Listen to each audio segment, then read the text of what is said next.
¿Quién se podía imaginar que tras el rostro de un anciano se escondía uno de los asesinos en serie caníbales más despiadados de principios del siglo XX en Estados Unidos?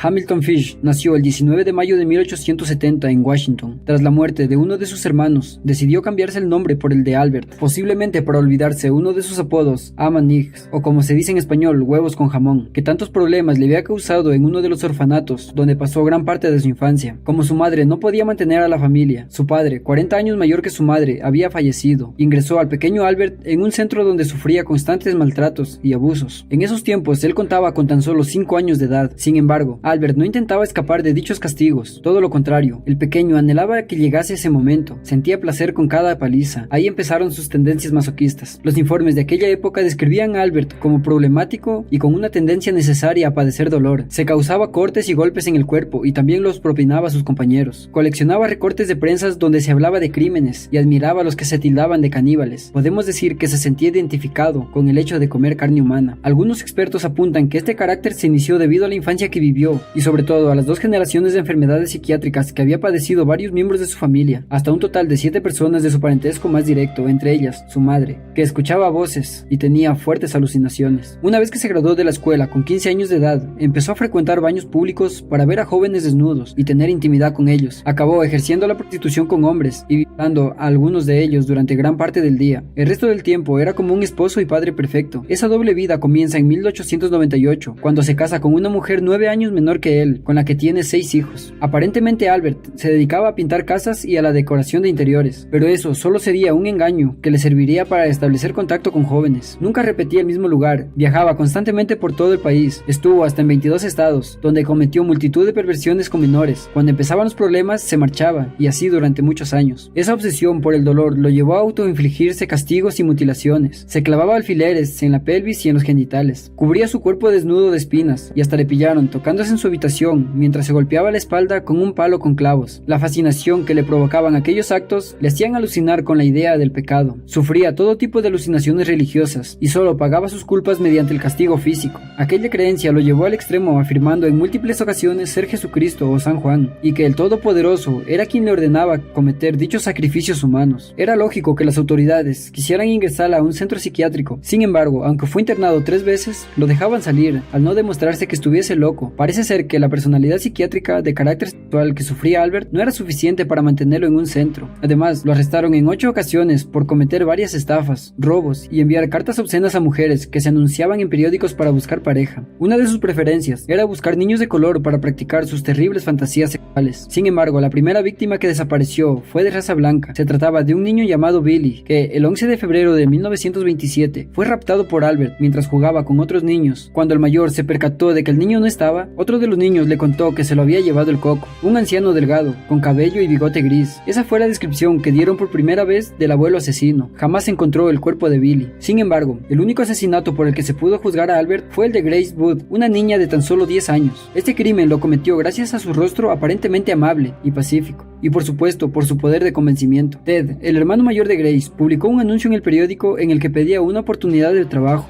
Albert lo leyó y acudió a la dirección de la familia con la excusa de ofrecerle un puesto de trabajo. Fue allí donde conoció a Grace. Acabó obsesionándose con ella, así que tramó un plan para que sus padres accedieran a que lo acompañara a una fiesta de cumpleaños de su sobrina. Previamente, Albert había logrado establecer una buena relación con la familia de Wood, con quienes compartió una mañana de charla y desayuno. Los padres de Grace dieron el visto bueno y el abuelo les prometió que la tendrían de vuelta antes de las 9 de la noche, pero jamás regresaron.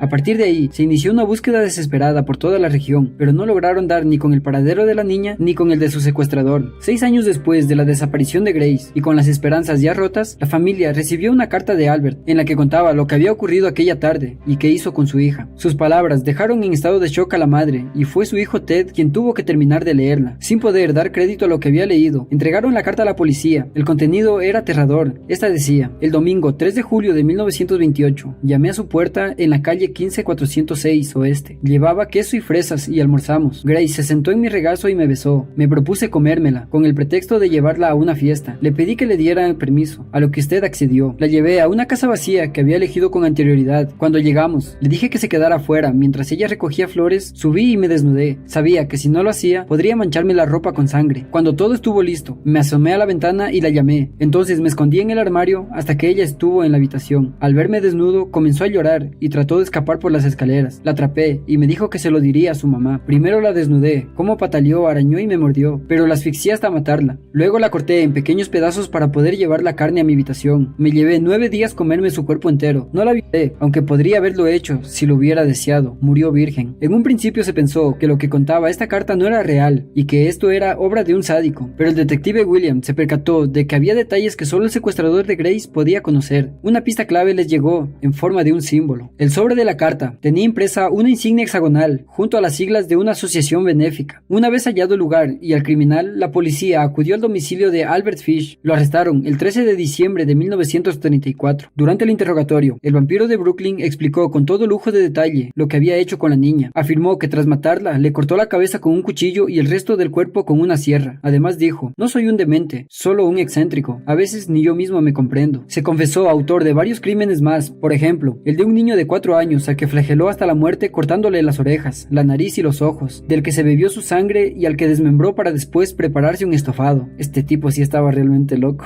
También contó lo ocurrido con un vagabundo que lo obligó a realizar actos sádicos, masoquistas, coprófagos durante varias semanas. Le acuchilló las nalgas para beber su sangre e intentó cortarle su miembro, pero no lo hizo ante los gritos del joven. Durante el juicio, que se celebró el 11 de marzo de 1935, Albert narró con una sonrisa en los labios todas las depravaciones que había realizado con al menos 100 niños, y aunque aseguró haber matado al menos a 15, el único asesinato que la policía logró demostrar fue el de Grace Wood. 10 días después de que se diese comienzo a la vista y que subieran al estrado diversos psiquiatras para explicar la despiadada personalidad de Albert, el jurado lo encontró culpable y el juez lo sentenció a morir en la silla eléctrica. La ejecución se produjo el 16 de enero de 1936. Entre los periodistas allí congregados se encontraba el reportero de Daily News, que escribió: sus ojos llorosos destellaron de alegría ante la idea de ser sometido a un calor mucho más intenso, comparado con el que usualmente se quemaba para satisfacer su lujuria. Preguntó si estaría consciente en el momento de su muerte. Dijo que era el único placer que le faltaba probar, su propia muerte, el delicioso sabor de morir. 3 minutos después de la descarga, se certificó su muerte. Aquel fue su último escalofrío.